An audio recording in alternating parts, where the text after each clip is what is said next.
매일매일 쏟아져 나오는 뉴스, 바쁘게 살다 보면 놓치는 경우가 많죠? 한 주간 이슈를 깔끔하게 정리해드리는 주간 뉴스 한판.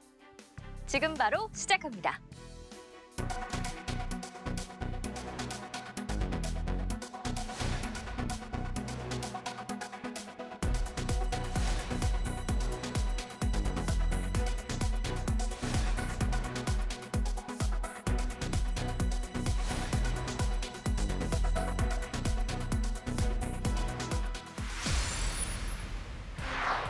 앞으로 아파트를 짓고 층간소음 기준에 만족하지 못하면 준공 승인을 받지 못합니다.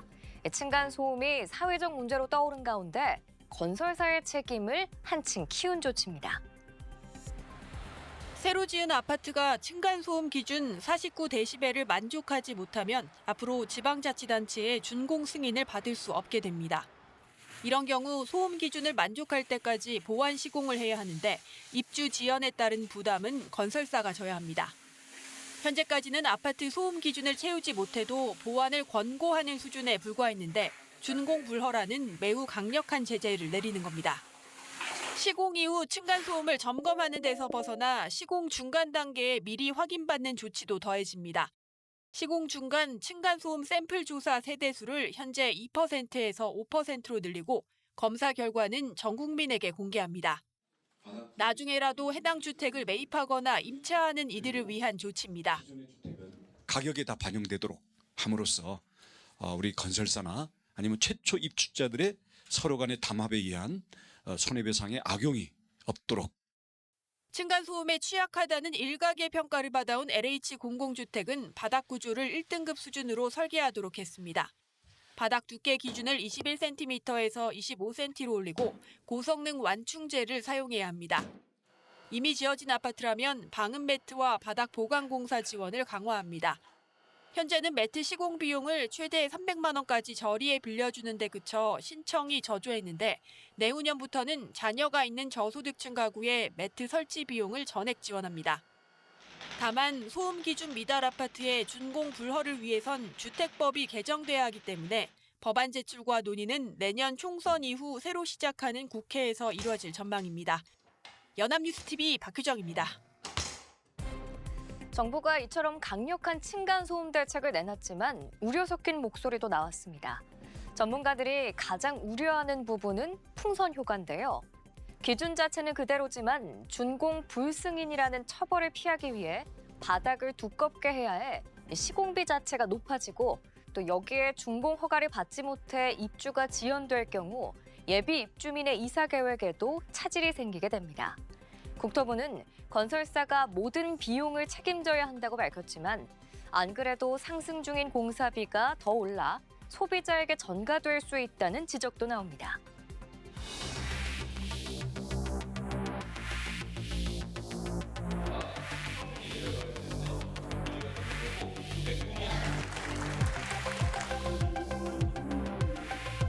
재판 지연 문제를 해소하여 분쟁이 신속하게 해결될 수 있도록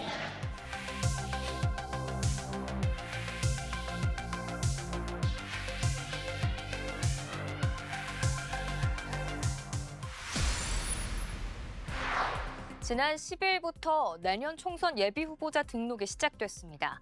총선까지 4개월밖에 남지 않았지만 선거구는 아직도 오리무중인데요. 정치 신인과 유권자들은 혼란에 빠졌습니다.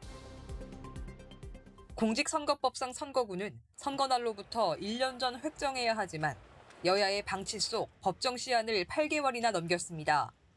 어렵사리 도출한 선거구 획정안 초안도 여야 간 이견이 커서 최종 논의까지 또 하세월이 걸릴 거란 예측이 많습니다. 총선까지 남은 기간은 4개월. 인구 변동이 큰 지역을 중심으로 혼란이 가중되고 있습니다. 이곳 경기 부천은 선거구가 한 곳 줄어들 거란 관측이 나오는 지역입니다. 하지만 온갖 추측만 무성할 뿐 정말 선거구가 줄어드는지, 줄게 되면 선거구가 어떻게 묶이는지 당장은 아무도 알지 못합니다. 주민들에게 하루라도 빨리 얼굴을 알려야 하는 정치 신인들은 마음이 조급합니다. 지역구가 정해지지 않아 선거 사무실은 어디에 설치해야 하는지, 어디로 선거운동을 가야 하는지 등 제약이 생긴 겁니다. 지역구 조정 위기에 처한 여권 원외 인사는 현역 위주의 선거법으로 신인들의 손과 발을 묶어둔 것도 모자라 뛰어야 할 운동장까지 알려주지 않는 건 불공정의 끝판왕이라고 성토했습니다. 유권자들도 혼란스럽긴 마찬가지입니다. 정치인들이 국민에 대한 직무유기죠. 미리미리 정해져가지고 국민들이 잘 판단할 수 있도록 해야 되는데 자기는 이 계산 때문에 그렇게 한다고 생각하고 있습니다. 유권자는 자기 지역의 대표가 누가 나올지를 모르게 되는 거고 현역들은 기득권 그런 것을 충분히 이점을 누릴 수 있는 데 비해서 신인들이 등장하는데 굉장히 어려움으로 작용할 수가 있죠. 지난 21대 총선에서도 20대, 19대 총선에서도 선거구 획정은 선거를 40일 안팎 남기고서야 이뤄졌습니다. 이번 총선에서도 지각 획정이 반복될 거란 우려가 커지고 있습니다. 연합뉴스 TV 차승은입니다. 22대 총선 레이스가 막을 올렸습니다. 예비후보자 등록이 시작된 건데요. 예비후보자가 되면 선거사무소를 차리고 선거운동에 나설 수 있습니다. 또 어깨띠를 두르고 명함과 홍보물을 배포할 수 있고 후원회를 설립해 1억 5천만 원까지 정치 자금을 모을 수도 있는데요. 내년 2월쯤 마무리될 걸로 보이는 공천 작업. 여야 모두 다수석 확보를 목표로 내건 가운데 앞으로 표심 경쟁이 더욱 뜨거워질 전망입니다.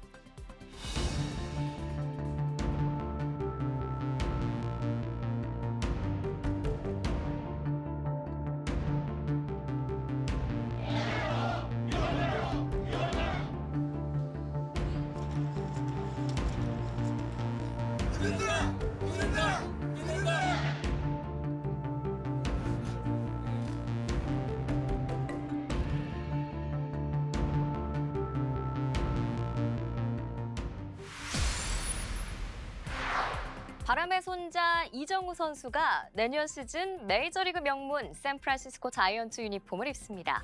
계약 조건은 6년 1억 1,300만 달러, 우리 돈 약 1,485억 원 수준인 것으로 전해졌습니다. 이정우 영입 전의 승자는 샌프란시스코 자이언츠였습니다. 미국 언론들은 일제히 이정우가 샌프란시스코와 계약에 합의했다고 전했습니다. 계약 조건은 6년 1억 1,300만 달러, 우리 돈으로 약 1,485억 원 수준인 것으로 알려졌습니다.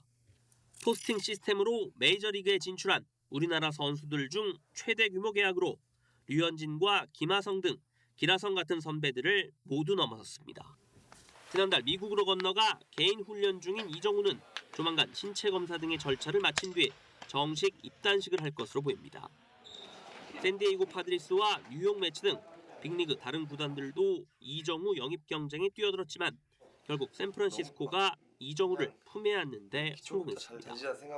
샌프란시스코는 단장이 직접 이정우의 KBO 리그 고별 경기가 열린 고척돔을 찾는 등 각별한 관심을 보여왔습니다. 이정우의 새 소속팀 샌프란시스코는 월드 시리즈를 8번이나 제패한 메이저리그 명문 구단입니다. 하지만 지난해와 올해 포스트 시즌 진출에 실패하며 이번 겨울 적극적으로 전력 보강에 나서고 있습니다. 오타니가 이적한 LA 다저스, 김하성이 뛰고 있는 샌디에이고와 같은 내셔널리그 서부지구에 속한 만큼 내년 시즌 흥미로운 맞대결이 이어질 전망입니다. 초대형 계약 성사로 이정우의 원소속팀 키움도 250억 원 가까운 거액의 보상금을 받게 될 것으로 보입니다. KBO 리그 대표 타자 이정우는 7시즌 동안 타율 3할 4푼, 홈런 65개, 515타점, 1181안타를 기록했고 특히 지난 시즌에는 타격 5관왕에 오르며 리그 MVP를 수상했습니다. 연합뉴스 TV 이승국입니다.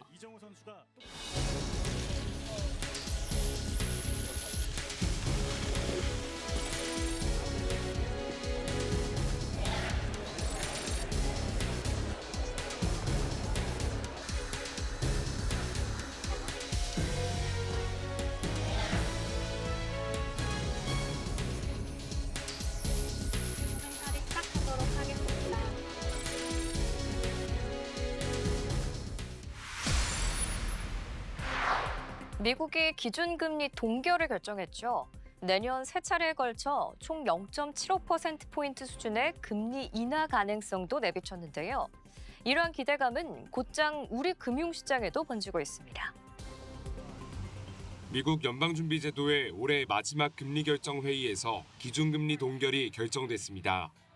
지난 9월과 11월에 이어 이번 달까지 3차례 연속 동결로 5.25에서 5.50%를 유지했습니다. 미국 연준 위원들은 이번 회의에서 내년도 금리 인하폭을 0.75%포인트로 전망했습니다.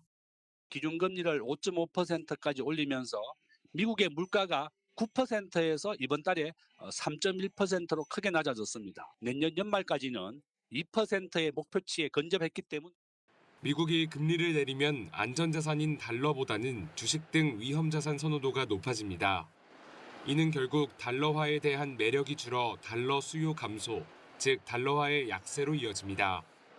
국내 증시와 환율 등 우리 금융 자본시장에는 이미 기대감이 번지고 있는 모양새입니다. 글로벌 금융시장에서 금리 조기 인하 기대가 높아지며 주가는 상승하고 금리와 달러 가치는 큰 폭으로 하락하였습니다. 코스피와 코스닥 지수는 약 1.3%씩 상승했고 원달러 환율은 1,300원 아래로 내려왔습니다. 이와 함께 미국의 금리 인하 시점보다 한국이 더 늦는다면 한미 금리 차는 축소됩니다. 그렇게 될 경우 외국인 투자자가 우리 자본시장에 대한 투자를 더 늘릴 가능성이 있습니다. 또 기대감만으로도 은행채 금리가 내리고 있어 대출금리 역시 하향 조정될 수 있습니다. 다만 중동 사태와 부동산 PF 등 대내외 불확실성이 존재해 마냥 안심할 수만은 없는 상황. 정부는 금융 자본시장의 변동성을 예의주시하면서 관리에 만전을 기하겠다는 방침입니다. 연합뉴스TV 문형민입니다.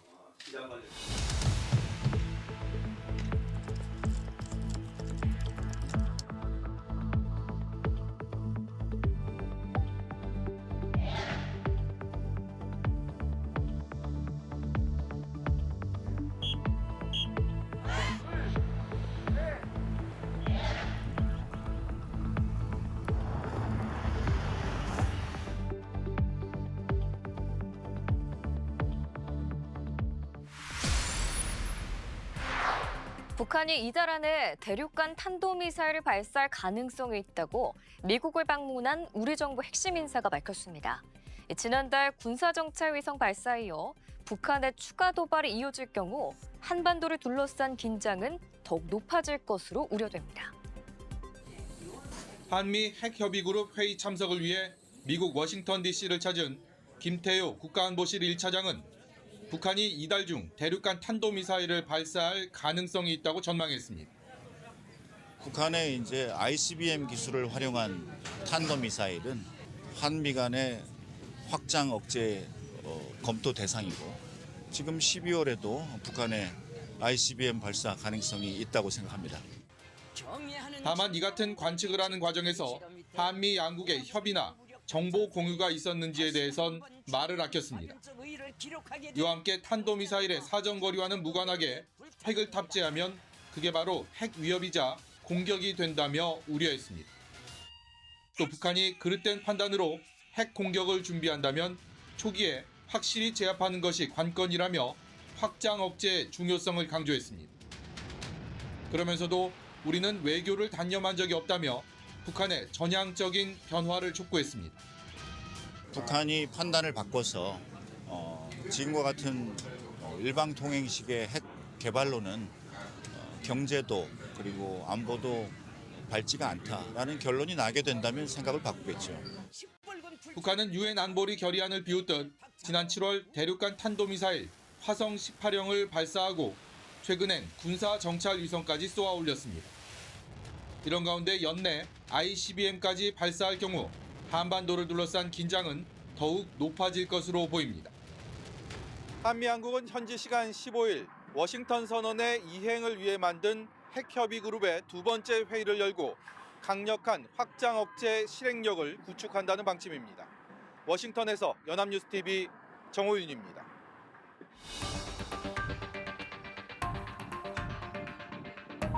내년도 출산율이 반등할 가능성도 있다라고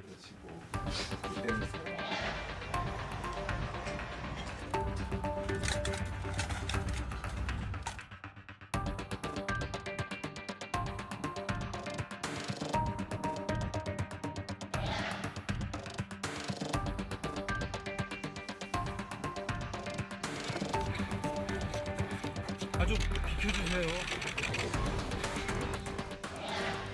네, 저희가 준비한 내용은 여기까지인데요. 다음 주 토요일에도 깔끔한 정리로 찾아뵙겠습니다. 지금까지 주간 뉴스 한판이었습니다.